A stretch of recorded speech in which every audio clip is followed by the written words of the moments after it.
While Atlanta rolls out its new blight tax, one community south of the city is demonstrating what redevelopment looks like. Senior investigator Rebecca Lindstrom shows us the results and the community winning praise for doing this right.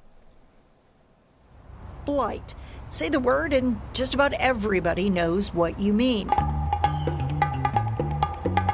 Just in case you're confused, here are a few examples. Most communities agree they don't want it. It's an eyesore that often attracts crime. Still, getting rid of these rundown properties isn't easy.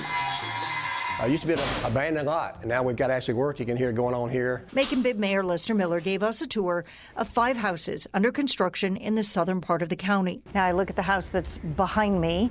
Clearly, is this a sign of what used to be here? That's correct. Probably worse. Why are you able to do the construction here, but the house behind me still remains blighted? There are different processes. Like, some of this may come through a tax foreclosure. Maybe they haven't paid their taxes in a while. Some of it gets transferred to the Land Bank Authority. Some of them may be tied up in litigation. The vacant properties are on a list of about 5,200 identified 5 years ago. Since then, about half have been torn down or fixed up by the property's owner. Some are abandoned homes, others buildings like this long-forgotten grocery that is now green space. The tool pushing many of these projects is a blight tax. Every week we get our code enforcement officers, our attorneys in there, myself in there, and we pick up sections of the community. We ride down road by road, and we stop at each house and say, what about this one? Miller says it took his team about a year to get the rhythm. And after collecting more than $3 million in blight taxes, property owners are taking notice. And now, when we go into a neighborhood and we do 1 or 2 of these properties, you'll see 3 or 4 next door become more vibrant themselves. They start getting permits, reaching out to us instead of us reaching out to them. Because when his office reaches out, the clock starts ticking to bring the property into compliance. In Macon Bib, that blight tax can push a $380 tax bill to more than $5,000 on a $100,000 property. It's about trying to prevent and mitigate the blight before it happens. 11 Alive investigates surveyed communities across the metro to see how or if they're using the tool. In the decades Kennesaw has had the option on its books, it's only applied it to 5 properties. Cobb used it once on a rundown strip mall, now redeveloped. But in less than 2 years, Forest Park has used the tax to get 65 properties turned around. Now DeKalb is warning its residents on social media its blight tax has gone into effect. If you're not maintaining your properties, then you're going to pay an increased tax rate. Which is why some in Atlanta are so frustrated. 2 years after passing its blight tax, it is yet to assess a single property. Because these houses aren't in Macon. They are in Atlanta. But if you never get started, you're never getting started. In April, Atlanta did tap the city solicitor's office to head the program.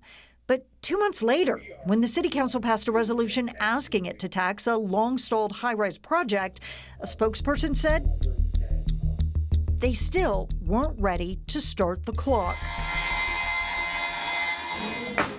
Miller says he'd rather properties get fixed up without the government involved. But if hitting absentee owners in the wallet is what it takes, at least Macon Bib uses the money towards projects like these. This is going to be about a 3-bedroom house here, probably 1,200 square feet. A crime hotspot, now affordable housing and hope. Senior Investigator Rebecca Lindstrom here in the Streaming Center to talk more about this. Macon, an example of how it can be effective when it is utilized. Mm-hmm. The question is, why aren't more cities and entities utilizing it? And I want to point out, we did this story specifically because a lot of people, they'll criticize journalists. They say, you always say what's wrong. And certainly we have done some stories challenging the city of Atlanta on why, even after 2 years, it's just now getting its process going for the blight tax. So we have certainly done that type of accountability journalism. But you always hear, well, you never talk about anything that's going well or anyone who's doing it right. So we went looking. We went looking throughout the metro for communities maybe that were doing it right. And really what stuck out was Macon Bibb County as a shining example of someone who has been using this tool for years and has been able to make a big difference in their community. But I would say, even as we were talking with the mayor, he pointed out that this opportunity, this tool has been at the community's disposal for years, but the government, the municipalities just really weren't embracing it. And so it wasn't until he came into office and he was really hearing from people out sort of on the campaign trail that they wanted something done about blight, that he sat back and he said, well, we've got this tool. Come on, let's go. Let's start using it.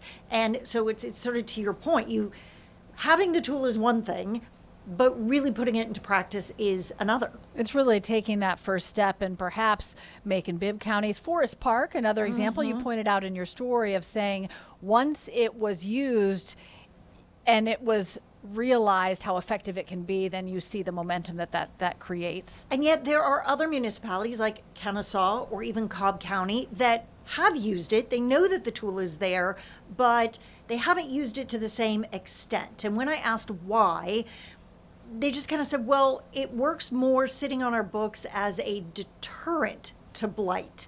I mean, so not every community has the same blight challenge. And sometimes the deterrent is enough. Our survey was off of, really, how is it used, as in, who did you have to go and really assess the fine onto in order to get them to clean up their property? So that doesn't mean those communities didn't say, hey, here's the blight tax if you don't get this fixed up by this time, and then they just happened to do that. They took the corrective action before the penalty was actually assessed. So the tool might be being used more often as that kind of preventative measure in some of those communities, but just isn't having to go all the way to the lengths where that property owner is having to pay the price. Other communities told us it was a lot of work. I mean, just identifying the properties, doing all the things that were going to be required to legally be able to assess that extra tax just didn't pay off for them. They didn't have enough blight to create the infrastructure that was going to be necessary to go through that process. And so they don't use it. They use other tools, but that's just not the one that they found to be the most cost effective for their resources. So a lot of different reasons, and it just kind of goes to the complexity of getting rid of blight in the first place. Yeah, I was going to say at the heart of this is eyesores in communities that people really love and feel like maybe don't allow the community to reach a potential they know it can reach, and it just sort of feels like it might be dragging up a part of that community down. So maybe another good thing about, all of us who get to see Rebecca's story here is if the community members are aware that this is a tool, they could proactively go to their representatives and say, hey, let's look at this. For most communities, it's going to be code enforcement. And it's by going to code and telling them about these properties that then they can look back and say, all right, what's going on with this property? How do we address this issue? Even when I was talking with the mayor, I said to him, I'm like, okay, you're showing us all of this great work that's in front of me, but there's this house right behind me that is in just as much disrepair. So why is this section moving forward and behind me seems trapped in time? And that's when he kind of gave that list that I know it's a lot of terminology that doesn't mean much to the average person who just wants to get rid of a house. But he was explaining to me there are properties that maybe someone owned it. It was already starting to fall into disrepair. The person died. It was willed to a family member. Maybe that family member was never found to be told, or the house already had so little value that that family member didn't have a lot of money to do anything about it. So they just kind of abandoned it. And so it's that process. You've got to find out who legally owns that property to then go to, them and start this process of getting it corrected. And sometimes just finding that legal owner who may very well not live in the state, could be generations removed, passed down and passed down and passed down. They've got to go back to that original person now who on the books is responsible and maybe hasn't been recorded in the tax deeds and things like that, and then have that conversation about what do we do about this property? How do we get it back up to code? Land is valuable, and for most people it is the biggest investment that they have. Is there any drawback? If someone's watching this and saying, will someone lose from this? We see why it's good for the community to have an eyesore taken down, but is there any takeaway from any entity in this equation that you can see? You mean as far as somebody who might have a blighted property?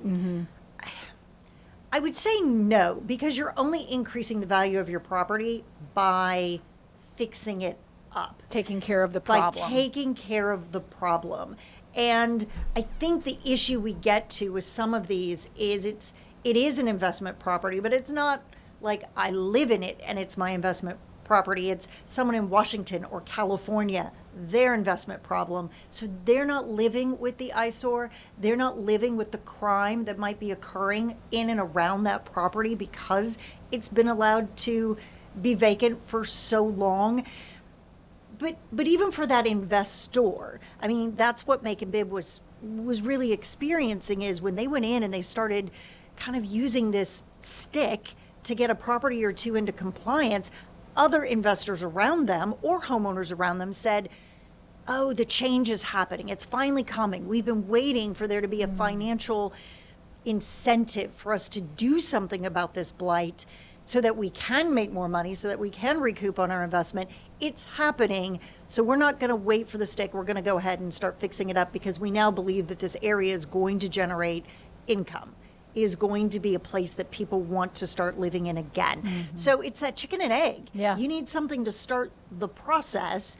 And at least in Macon Bibb, they're finding that this is a good tool. Now, I will say one of the reasons that they're able to do this in Macon Bibb, perhaps a little easier than Atlanta, is Macon Bibb is a consolidated government. Like the mayor is over Macon and Bibb County, whereas here we have an entirely different administration for Fulton County and for the city of Atlanta. So in some ways, you've got to get these two to work together and come together in order to make something like this work. And while I know all of these municipalities want to get rid of blight, sometimes there's a lot of different ways on how to do it. All right. Well, we really appreciate you showing how effective it can be, and we'll keep the conversation going. Thank you so much, Senior Absolutely. Investigative Reporter Rebecca Lindstrom.